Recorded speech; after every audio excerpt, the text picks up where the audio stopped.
Friends అందరికి జోళ్ళ బియ్యం అయితే నేనైతే శ్రావణం 5 వారాలు జోగెత్తుకుంటా కదా. ఇక జోగెత్తుకున్న బియ్యం అయితే ఇట్లా వంట చేసి ఇక దేవునికి అయితే పెడతాము. శివయ్యకు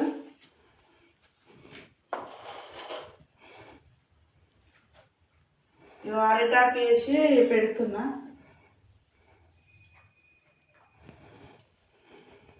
5 వారాలు జోగెత్తుకొని ఫస్ట్ ఏమో ఆవు పాలు పోసి నైవేద్యం వండుతా. ఆవు పాలు పోసి నైవేద్యం వండినా. ఇంకొన్ని జోళ్ళ బియ్యం ఉంటే అవి మా ఇంట్లో మొత్తమే తినాలి. వంకాయ కర్రీ వండిన శివయ్యకు.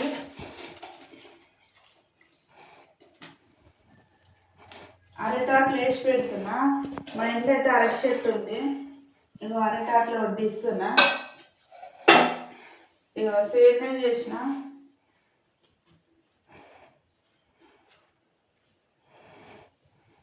జోళ్ళ బియ్యం ఇవి దాంట్లో తెప్పించుకున్న వాళ్ళు శ్రావణాలు 5 వారాలు జోగెత్తుకుంటారు కదా. జోగెత్తుకునే ఇట్లా వంట వేసి శివయ్యకి ఎక్కిస్తా. పొద్దున్న శివలింగం అడిగిన జామపండు పెట్టిన ఉట్టి ఉంచొద్దని జామపండు పెట్టి పూజ చేసుకొని వంట చేసి ఇవైతే ఎక్కించిన జోళ్ళ బియ్యం. ఇదే జోలే. ఇట్లా జోలు వేసుకొని అడుక్కుంటాము. జోల ఉట్టి ఉంచొద్దు. ఇక చిల్లర వేసి పెట్టాలి. ఇది మంచిగా విండేసి మళ్ళీ ఒక డబ్బాలో పెట్టి దాచిపెట్టుకోవాలి, లేకుంటే ఎలుకలు కొడతాయి.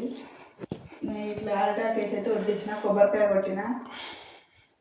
Bye friends. మీరు కూడా ఇట్లే చేస్తే కామెంట్ చేయండి, లైక్ చేయండి, షేర్ చేయండి, కామెంట్ బాక్స్లో కామెంట్ చేయండి ఫ్రెండ్స్. బాయ్.